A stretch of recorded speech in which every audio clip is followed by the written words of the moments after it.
The thrill was a secret I carried in my chest, a fluttering, nervous bird. I had it down to a science. I'd wait until I heard my sister Chloe's car pull out of the driveway, the crunch of gravel signaling a guaranteed 2-hour window of freedom. Then, with a heart hammering a guilty rhythm against my ribs, I'd slip into her room. It wasn't just a room, it was a sanctuary of femininity, a world awash in pastels and soft textures that felt alien and intoxicating. My rituals were precise. First, I'd just stand there, breathing in the sweet, floral scent of her perfumes and lotions. Then, my fingers would trace the hanging garments in her closet, the cool, slippery satin of a cocktail dress, the soft, nubby texture of a cashmere sweater. I'd carefully open her lingerie drawer, my face flushing as I touched the delicate lace of her panties, the structured cups of her bras. They were artifacts from a world I could observe but never enter. But the true temptation, the siren's call, was her shoe rack, specifically a pair of pink, strappy heels with a delicate 4-inch stiletto. I'd slide my feet into them, the leather cool and unforgiving. Standing before her full-length mirror, my body transformed. My posture was forced into a delicate curve, my calves tensed, creating a shape that was undeniably graceful. For those few minutes, I wasn't me. I was a prettier, more elegant version, a ghost girl haunting my own life. But of course, all secrets have an expiration date. My careful world didn't just crack, it shattered. One afternoon, lost in the fantasy, I had gone further than ever before. I was halfway into zipping up a silky floral print dress, one of Chloe's favorites.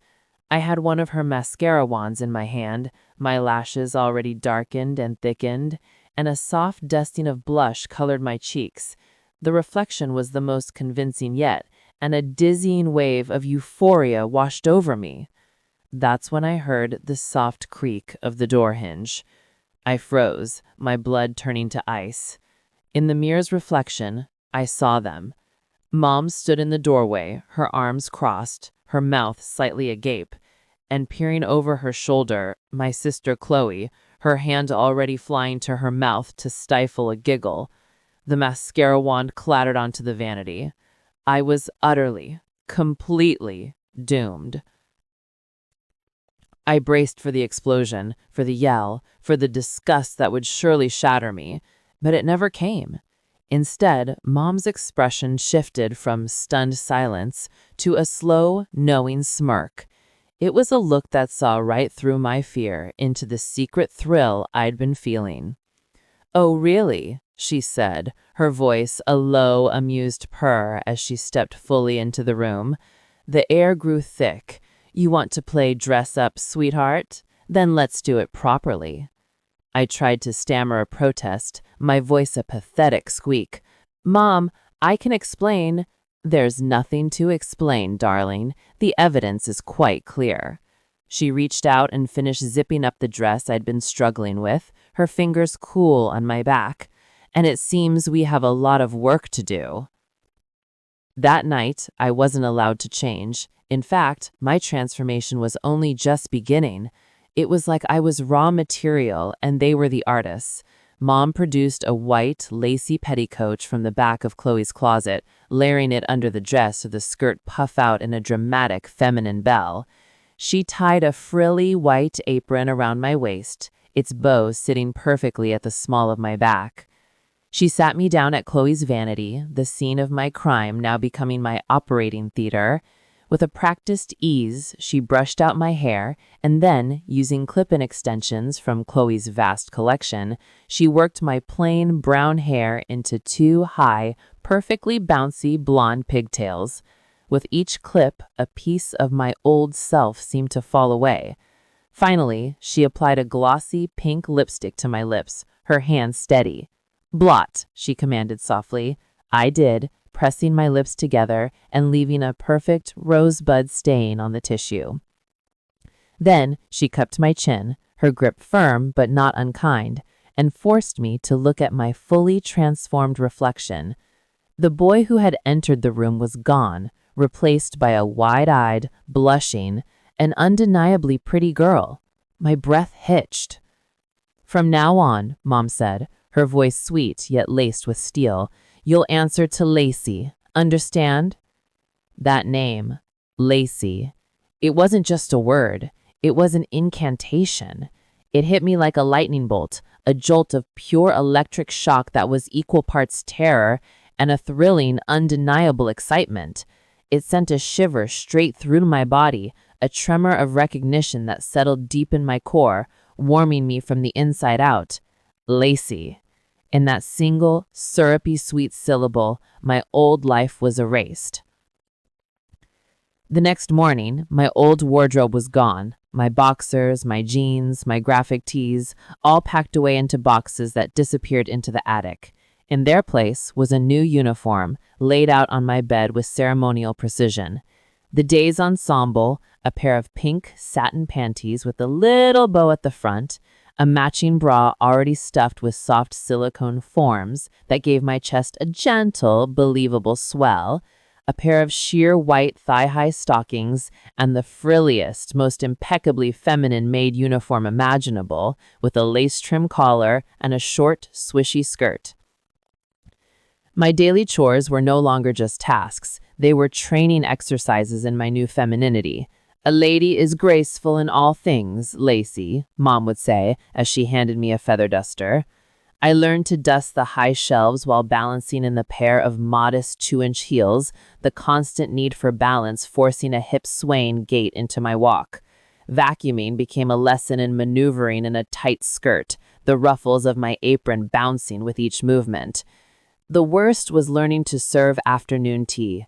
Mom and Chloe would sit on the sofa, watching with critical eyes as I carried the heavy tray, my wrists trembling. "Back straight, Lacy," Chloe would chirp. "And curtsy, don't bob. A curtsy is graceful. A bob is for a clumsy boy." I'd bend my knees, lowering myself in a practiced motion, the stockings whispering against each other. Every misstep, every clumsy movement, every sigh of frustration was met with immediate correction. A sharp, stinging pat on my satin-covered bottom from Mom was the most common reminder. "A proper maid is always cheerful and obedient, Lacy," she'd say, her tone rooking no argument. "We're teaching you to be proper, inside and out." Chloe, to my initial horror, became my relentless tutor and head cheerleader. She took endless photos and videos on her phone, cooing, "Oh my God, you're such a natural, Lacy. Look how cute you are." She made me sit with her for beauty boot camp, where we'd watch tutorial after tutorial. She taught me the art of the perfect pout, how to apply liquid eyeliner to create a wide, doe-eyed effect, and most cringeworthy of all, how to giggle. "Not that snorting sound, Lacy, a proper giggle. Light and airy like wind chimes," she'd instruct, demonstrating with a tinkling laugh that sounded like bells.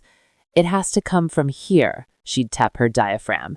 "It's a performance of happiness." At first, I resisted internally. I told myself this was a bizarre, humiliating punishment, a phase I had to endure until they grew tired of the game. I'd clench my jaw during my chores and force the giggles through gritted teeth. But the human mind and body are adaptable creatures. The constant repetition, the removal of any other option, the powerful cocktail of humiliation and praise, it began to rewire me. Slowly, insidiously, something shifted. I started to genuinely love this soft, whispering swish my skirt made when I walked. I found myself instinctively reaching for the pink, flower-shaped sponge in the shower instead of the blue masculine loofah. One day, while cleaning the glass patio doors, I caught my reflection. I saw a pretty, blonde maid in a uniform, and without thinking, I puckered my glossed lips into a perfect, practiced pout. And instead of the expected wave of shame, I felt a surge of pride. I looked good. I looked right. The resistance didn't just fade. It was systematically dismantled and replaced The line between the punishment and my burgeoning personality blurred, then vanished entirely.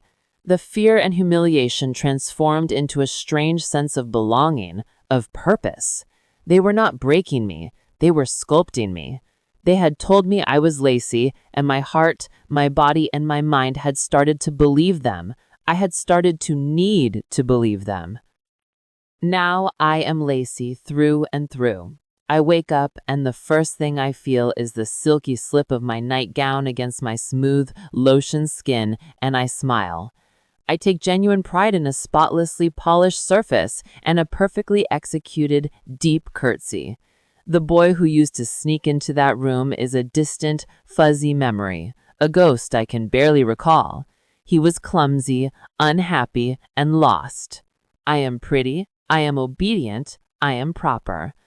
I am loved for my femininity, not in spite of it. My old name feels like an ill-fitting suit I've finally been allowed to take off. When Mom calls Lacy, her voice is now filled with genuine affection and pride. When Chloe calls me her precious little sister, my heart swells. They saw the girl hiding inside the boy suit, and they lovingly, firmly freed her. So if you ever feel that secret pull, that undeniable urge to sneak into a forbidden closet and touch the fabrics of a world that isn't yours, be careful. You might not be the one who comes out. You might come out as someone entirely new, someone named Lacy, and you might just find, to your shock and everlasting joy, that you love her infinitely more than you ever loved yourself.